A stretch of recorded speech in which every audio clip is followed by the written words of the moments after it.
Hi అండి, అందరికి నమస్కారం అండి. నేను సుజాతనండి. సుజాత ఇండియన్ కిచెన్కి స్వాగతం అండి. ఈరోజు బీరకాయ కర్రీ అండి చేస్తాను, ఒకసారి చూడండి. పై తొక్క అంటే ఇది లైట్గా తీసేసుకోవాలండి. బొడుపులా ఉంటుంది కదా, ఇందులో పీసు లాంటిది ఉంటుంది అనమాట. ఇది ఉడకదు.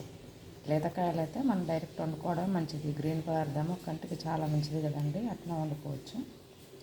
కాకపోతే ఇవి కొంచెం కాయలు జర పెద్దగా ఉన్నాయి కదా, గింజ ముదరకపోయినా వాళ్ళు తెంపేసి ఎన్ని రోజులు అయిందో తెలియదు కదా, అందుకని కొంచెం లైట్గా తీసేసుకుంటున్నాను అనమాట.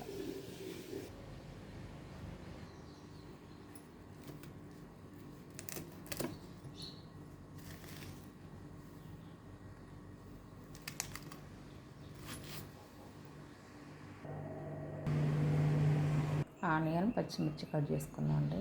ముక్కలను కట్ చేసి పెట్టుకున్నాం. 2 స్పూన్లు సరిపోతుంది. పోపు గింజలండి,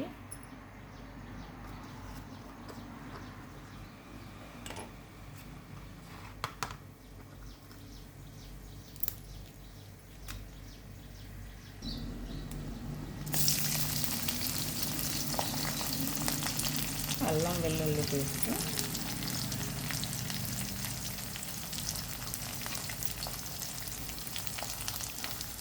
పసుపు,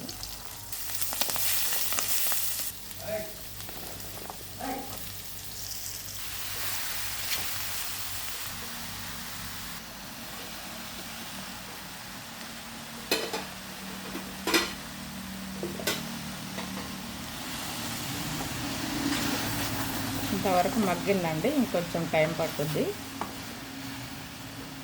బీరకాయ కూరలో పాలు పోసి వండుకుంటే చాలా బాగుంటుందండి. చిన్నపిల్లలకైతే ఈజీగా తినేస్తారు. స్కూల్ పిల్లలకైతే పాలు పోస్తేనే మంచిది. ఇక కొంచెం మన పెద్దవాళ్ళు అయితే తినలేరులేండి. వాళ్ళకి కారం కారం కావాలి కదా, కారం అంటుంటారు. ఏంటి ఇంత సత్తగా ఉంది అంటుంటారు. చిల్లీ పౌడర్ అండి,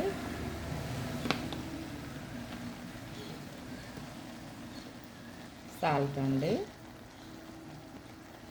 ఇది కొంచెం గరం మసాలా అండి. ఇది పెద్దవాళ్ళు అయితే కొంచెం మసాలా ఘాటు కావాలంటారు కదా, అందుకని వేస్తున్నా. పాలు పోసి వండుతానైతే మసాలా లాంటివి ఏమి వేయకూడదండి. పాలు పోసి వండండి మీరైతే. పాలు పోసి వండితే చిన్నపిల్లలకైతే బాగుంటుందండి. టిఫిన్ బాక్స్ పెడితే మంచిగా తింటారు వాళ్ళకైతే. బీరకాయ కూర రెడీ అయిందండి. స్టవ్ కట్టేస్తుందండి. టిఫిన్ బాక్స్ రెడీ అయిందండి. ఈ అన్నానికి ఈ కర్రీ సరిపోతుందండి, ఎందుకంటే మసాలా వేసినాం కదా, సరిపోతుంది. అంతే అండి.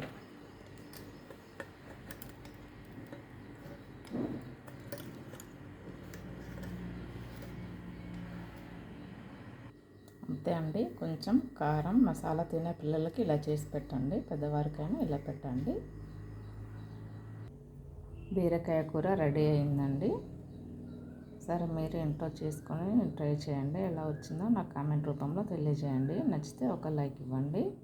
నా ఛానల్ సబ్స్క్రైబ్ చేసుకోండి. సుజాత ఇండియన్ కిచెన్ S1 అండి. ఓకే అండి, థ్యాంక్ యూ అండి.